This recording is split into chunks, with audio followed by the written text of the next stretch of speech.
Hello student, standard 9 के science में chapter number 7 diversity in living organisms, ये हमारा कंटिन्यू था। ठीक है, उसमें हमने लास्ट में चैप्टर स्टार्ट किया था लास्ट के लेक्चर में और आगे का इंट्रोडक्शन देखा था। ठीक है, तो अब हमारा आता है topic number 7.1 what is the basis of classification. वो सिलेबस में से कैंसिल हो चुका है। टॉपिक पेज नंबर आप देखो 80, पेज नंबर 80 पेज नंबर 80 पे देखोगे आप तो है topic 7.1 what is the basis of classification. वो हमारा सिलेबस में से कैंसिल हो चुका है। ठीक है, पेज नंबर 81 वो उसी टॉपिक में आता है पूरा, तो पेज नंबर 81 तो पूरा कैंसिल। ठीक है, फिर पेज नंबर 82 पे है टॉपिक 7.2 क्लासिफिकेशन एंड इवोल्यूशन, वो भी cancel. Topic 7.2 classification and evolution cancel. ठीक है, फिर पेज नंबर 83 पे है topic 7.3 the hierarchy of classification groups, वो भी कैंसल। ठीक है, topic 7.3 the hierarchy of classification groups, वो कैंसल। फिर उसी पेज पे टॉपिक है 7.3.1 मोनेरा, वो भी कैंसल।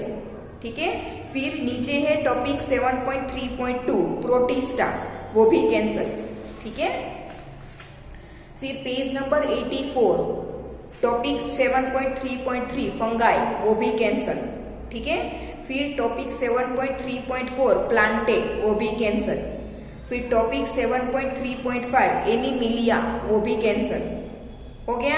ठीक है ना, question page number 85 page number 85 पे है topic 7.4 Plantae, topic number 7.4 Plantae, वो सिलेबस में है, तो वहां से हम आज स्टार्ट करेंगे। Topic number 7.4 Plantae. ठीक है, देखो प्लांटे दो बार है, एक तो पेज नंबर 84 पे है 7.3.4 प्लांटे और पेज नंबर 85 पे है 7.4 प्लांटे। ये दो पेज 84 पे 7.3.4 प्लांटे एंड एनिमिलिया, वो दोनों कैंसल है। ठीक है, बट ये 85 पे जो 7.4 प्लांटे है वो सिलेबस में है। ठीक है, तो वहां से स्टार्ट करते हैं, वहां से लेके प्लांटे फिर एनिमिलिया, यस, वहां से लेके फिर बाद में पूरा चैप्टर हमारा सिलेबस में है। ठीक है, ये पेज नंबर 85 पे टॉपिक 7.4 प्लांटे, वहां से स्टार्ट करो, पीछे का पूरा चैप्टर हमारा सिलेबस में है। ठीक है, तो अब हम बाकी का पीछे का सब कुछ देखेंगे। तो टॉपिक 7.4 प्लांटे क्या है? प्लांटे मतलब कि प्लांट्स की अलग अलग types.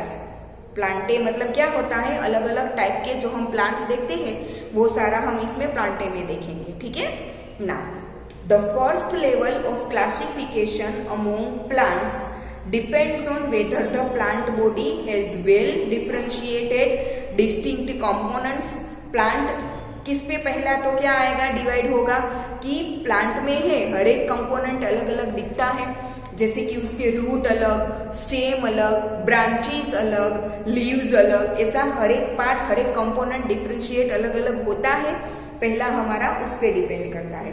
The next level of classification is based on whether the differentiated plant body has special tissues for the transport of water and other substances with in it. ठीक है, हमें पता है कि किसी भी प्लांट को हम पानी कहाँ पे देते हैं, जमीन में रूट्स में देते हैं। ठीक है, तो रूट्स में से वो सब कुछ, रूट्स में से जमीन में से मिनरल्स और पानी रूट्स थ्रू क्या होते हैं, ऑब्जॉर्ब होते हैं, वहां से ऊपर प्लांट के हर एक पार्ट तक पहुंचाना पड़ेगा ना। ठीक है, और सनलाइट से फोटोसिंथेसिस से जो फूड बनाएगा वो कहाँ पे बनेगा, लीव्स में बनेगा, तो वो सारा फूड लीव्स में से बाकी के कंपोनेंट्स को तो भी मिलना चाहिए ना, स्टेम्स को, ब्रांचेस को, रूट्स को, सबको मिलना चाहिए। ठीक है, तो ये पानी और फूड ट्रांसपोर्ट करने के लिए उसके अंदर अलग अलग टिश्यूज प्रेजेंट है या नहीं, सेकेंड क्लासिफिकेशन उस पर आएगा। ठीक है, फिर further classification looks at the ability to bear seeds and whether the seeds are enclosed within fruits. Directly seeds को देता है या तो फ्रूट के अंदर सीड्स होता है, जैसे कि हम देखें तो मैंगो में फ्रूट फ्रूट होता है उसका सीड उसके अंदर होता है, જેને આપણે ગોઠલી કહીએ છીએ, ठीक है, वो उसके अंदर होता है। तो ऐसे फ्रूट के अंदर सीड होते हैं या तो गेहूं की तरह डायरेक्टली सीड्स होते हैं, वो देखना है, ठीक है। तीसरा क्लासिफिकेशन उस पर आएगा। तो पहला है 7.4.1 थैलोफाइटा। 7.4.1 थैलोफाइटा। थैलोफाइटा कौन कौन से थैलोफाइटा में कौन कौन से टाइप के प्लांट्स आएंगे वो हम देखेंगे, ठीक है। तो plants that do not have well differentiated body design fall in this group। ऐसे प्लांट्स की जिसमें अलग अलग बॉडी के पार्ट्स नहीं होते वो किस में आते हैं, थैलोफाइटा में। जैसे कि हम देखें तो थोर, थोर आपने देखा है, ठीक है। जैसे कि एलोवेरा, एलोवेरा आपने देखा है, उसमें बॉडी पार्ट्स अलग अलग नहीं होते, सिर्फ रूट्स उसके ऊपर एलोवेरा के लंबे लंबे पत्ते हो जाएंगे, ठीक है, वो इस ग्रुप में आते हैं, ठीक है। The plants in this group are commonly called algae. कौन से प्लांट्स इसमें आएंगे, एल्गे वगैरह, ठीक है। Now these plants are predominantly aquatic. ये प्लांट्स कैसे होते हैं, एक्वेटिक होते हैं, ठीक है, पानी में होते हैं ये plant. Examples are Spirogyra, Ulothrix, Cladophora and Chara. ये आपको नाम याद रखने पड़ेंगे। थैलोफाइटा में कौन कौन से आते हैं, एग्जाम्पल्स नाम याद रखने पड़ेंगे, एग्जाम में पूछे जा सकते हैं, ठीक है। कौन कौन से हैं, स्पाइरोगायरा, यूलोथ्रिक्स, क्लेडोफोरा एंड चेरा, ठीक है, यहाँ पे दिया है। ये किस में आएंगे, थैलोफाइटा में, ठीक है। ये रहा यूलोथ्रिक्स, क्लेडोफोटा, फोरा, फिर उल्वा, स्पाइरोगायरा एंड चारा, ठीक है। नाउ सेकेंड क्लासिफिकेशन है वो है ब्रायोफाइटा। ब्रायोफाइटा में कौन कौन से प्लांट्स आते हैं, this are called the amphibians of the plant kingdom. Plant kingdom के ये क्या है, एम्फीबियंस, उसके मूड है वो, रूट्स है, ठीक है। The plant body is commonly differentiated to form stem and leaf like structures. उसमें स्टेम होता है और लीफ जैसा स्ट्रक्चर उसमें से बाहर निकलता है। However, there is no specialized tissue for the conduction of water and other substances। इस टाइप के प्लांट में अदर सब्सटेंसेस मतलब कि मिनरल्स, वाटर एंड फूड, ठीक है, ये सब कुछ ट्रांसपोर्ट करने के लिए कोई अलग से टिश्यूज नहीं होते, ठीक है। From one part of the body to another. Examples are most, that is Funaria and Marchantia, ठीक है। एग्जाम्पल्स क्या है उसका, मोस्ट जिसे हम बोलते हैं, जिसका दूसरा नाम क्या है, फुनारिया एंड मंचारिया। ये यहाँ पे दिया है, रिशिया, मर्चांटिया, फुनारिया, ठीक है। ये सब क्या है, ब्रायोफाइटा है, ठीक है, मर्चांटिया, यस। फिर थर्ड है टेरिडोफाइटा। टेरिडोफाइटा, ठीक है, टेरिडोफाइटा। आगे पी है पर पी बोला नहीं जाता, क्या बोला जाता है उसे, टेरिडोफाइटा। तो टेरिडोफाइटा में क्या है, in this group the plant body is differentiated into roots, stem and leaves and has specialised tissue for the conduction of water and other substances from one part of the plant body to another part. इसमें plant के हर एक component अलग अलग देखने को मिलते हैं। फिर रूट्स में से वाटर को, मिनरल्स को, फिर लीव्स में से फूड को, पूरे बॉडी के, पूरे प्लांट के एक पार्ट से दूसरे पार्ट तक ले जाने के लिए अलग अलग टिश्यूज होते हैं, ठीक है। Now some examples are Marsilea, ferns and horsetail, ठीक है, मर्शिलिया, फॉर्न्स, फॉर्न एंड हॉर्नटेल्स, ये उसके एग्जांपल्स है, ठीक है। The thallophytes, the bryophytes and the pteridophytes have naked embryos that are called spores। ये हमने जो आगे देखे ये वाले थैलोफाइट्स, फिर ब्रायोफाइट्स एंड टेरिडोफाइट्स, सब में क्या होता है, have naked embryos that are called spores, ठीक है। एम्ब्रियोज क्या होता है वो आप सबको पता है, 8th स्टैंडर्ड में पढ़ा है आपने। एम्ब्रियो मतलब क्या होता है, मादा का मतलब कि मदर का ओवा और फादर का स्पर्म दोनों मिलके जो एक नया सेल बनता है जिसे हम एम्ब्रियो बोलते हैं। गैमेट बनेगा, गैमेट में से एम्ब्रियो बनेगा, ठीक है। तो वो जो नया कोई फ्रूट लाने के लिए जो एम्ब्रियो बनता है वो एम्ब्रियो नेकेड होता है, मतलब कि उसके ऊपर एम्ब्रियो के ऊपर कोई लेयर नहीं होगा। ठीक है, the reproductive organs of plants in all these three groups are very inconspicuous and they are therefore called cryptogamae. ठीक है, क्या बोला है, रिप्रोडक्टिव ऑर्गेन्स, प्लांट्स में भी जैसे ह्यूमंस में रिप्रोडक्टिव ऑर्गेन्स होते हैं वैसे प्लांट्स में भी रिप्रोडक्टिव ऑर्गेन्स होंगे। वो ऑर्गेन्स इसमें क्या होता है, इनकंस्पिशियस, ठीक है, बहुत ज्यादा डेवलप्ड नहीं होते, and they are therefore called cryptogamae. ठीक है, खुद के अंदर ही गैमेट्स बना लेते हैं, और those with hidden reproductive organs, मतलब इसके रिप्रोडक्टिव ऑर्गेन्स कैसे होते हैं, हिडन।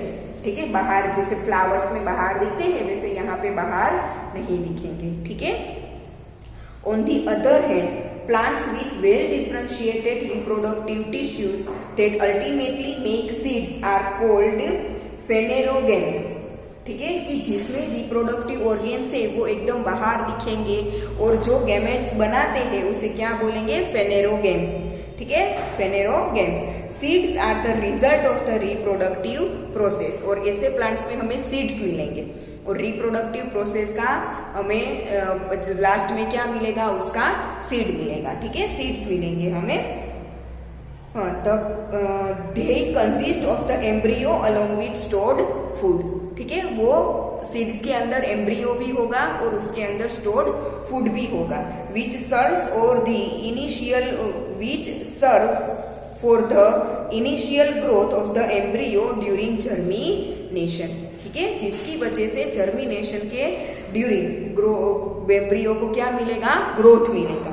ठीक है, this group is further classified based on whether the seeds are naked और enclosed in fruits, giving us two groups, that is gymnosperms and angiosperms. ठीक है, फिर ये भी दो अलग पार्ट में आते हैं। सीड्स तो मिलते हैं पर सीड्स खुले होते हैं या तो फ्रूट के अंदर पैक होते हैं। ठीक है, तो उसके ऊपर से दो बनेगा, एक तो जिम्नोस्पर्म्स, एक दूसरा आएगा एंजियोस्पर्म्स। ठीक है, तो पहले हम देखेंगे gymnosperms.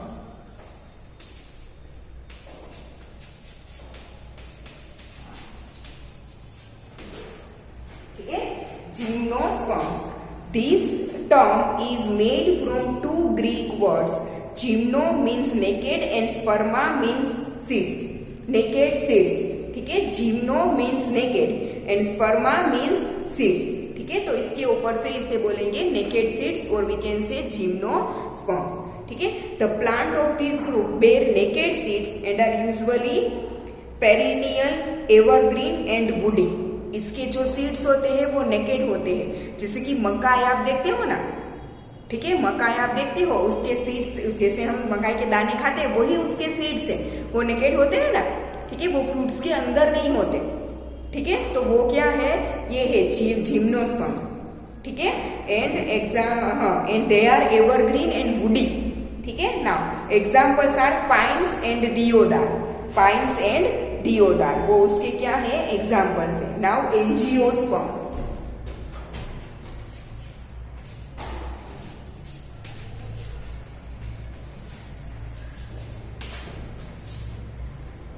Angiosperms. This word is made from two Greek words. Angio means covered and sperma means seeds. Covered seeds मतलब कि angiosperms.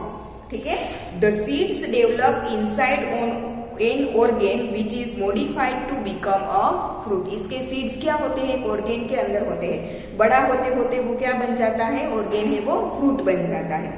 ठीक है, these are also called flowering plants. उसमें फ्लावर्स आते हैं। Plant embryos in seeds have structures called cotyledons. ठीक है, plant के जो एम्ब्रियोस होते हैं ना उनके स्ट्रक्चर को क्या बोलते हैं, cotyledons. Cotyledons are called seed leaves. Seed के जो लीव्स होते हैं वो, because in many instances they emerge and become green when the seed germinates. Thus, cotyledons represent a bit of pre-designed plant in the seed. Seed में ही हमें छोटा सा plant जैसा दिखता है.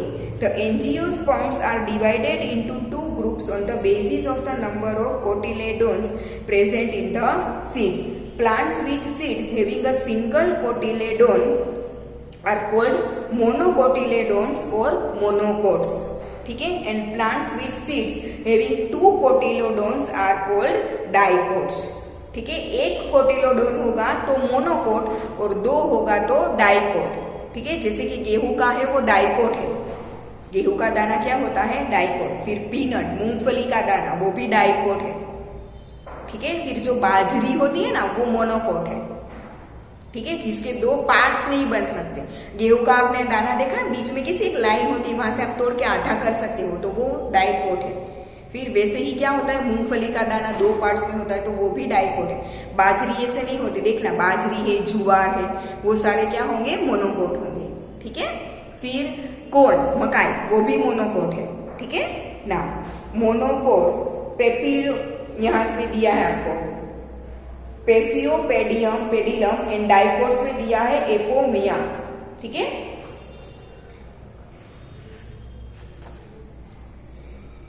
ना प्लांट्स कैसे, जो देखो प्लांट्स कैसे डिवाइड होते हैं। सबसे पहला classification, do not have differentiated plant body and have differentiated plant body. Do not have में क्या आएगा, ओनली थैलोफाइटा, ठीक है। फिर प्लांट बॉडी के अलग अलग पार्ट्स होते हैं, उसमें आएगा without specialised vascular tissue and with vascular tissue. तो वास्कुलर टिश्यू मतलब कि जिसमें से फूड, मिनरल्स और वाटर पास हो सके, वैसे टिश्यू हो, ठीक है। और ना उस टिश्यू को वास्कुलर टिश्यू, अगर वास्कुलर टिश्यू ना हो तो क्या आएगा, ब्रायोफाइटा। और वास्कुलर टिश्यू हो तो फिर 2 पार्ट्स पड़ेंगे, एक जिसके डू नॉट प्रोड्यूस सीड्स और दूसरा जो कि प्रोड्यूसेस सीड्स, जैसे बोलते हैं हम फेनेरोगेम्स, ठीक है। और डू नॉट प्रोड्यूस सीड्स उसमें आएगा टेरिडोफाइटा, ठीक है ना। प्रोड्यूस सीड्स में 2 पार्ट्स आएंगे, एक तो बेयर नेकेड सीड्स और दूसरा आएगा covered seeds, bare seeds inside fruits, ठीक है। नेकेड सीड्स में आएगा जिम्नोस्पर्म्स, फिर फ्रूट्स वाले में आएगा एंजियोस्पर्म्स। एंजियोस्पर्म्स भी 2 भाग में, हैव सीड्स विथ 2 कोटिलेडोन्स तो उसमें आएगा डाइकोट्स, और हैव सीड्स विथ 1 कोटिलेडोन तो मोनोकोट्स। क्लियर, ठीक है। ये क्लासिफिकेशन आपको याद रखना है, ठीक है। ये हो गया प्लांटे। फिर दूसरा टॉपिक है एनिमेलिया। एनिमेलिया तो बहुत बड़ा है, बहुत सारे एनिमल्स अलग अलग टाइप के हमें मिलते हैं, उसके ऊपर से उसे पूरा एनिमेलिया को क्लासिफाई किया गया है। आपको पता है सारे इंसेक्ट्स, सारे बर्ड्स, सारे एनिमल्स जो 4 पांव पे चलते हैं और ह्यूमंस, ये सारे एनिमल्स में ही आते हैं। सारे किस में आएंगे, एनिमल्स में। हम भी एनिमल्स से गिने जाते हैं। ह्यूमंस भी 1 टाइप ऑफ एनिमल की जो 2 पैर पे चलता है और बोल सकता है, वो humans are 1 type of animals, ठीक है। तो इन सब कुछ इंसेक्ट से, 4 पैर पे चलने वाले एनिमल से, फिर बर्ड से, ह्यूमन से, ये सब कुछ किस में आएगा, एनिमेलिया में। किस में आएगा, एनिमेलिया में, ठीक है। तो आज हम प्लांटे तक रखते हैं, एनिमेलिया हम नेक्स्ट लेक्चर से स्टार्ट करेंगे, ठीक है।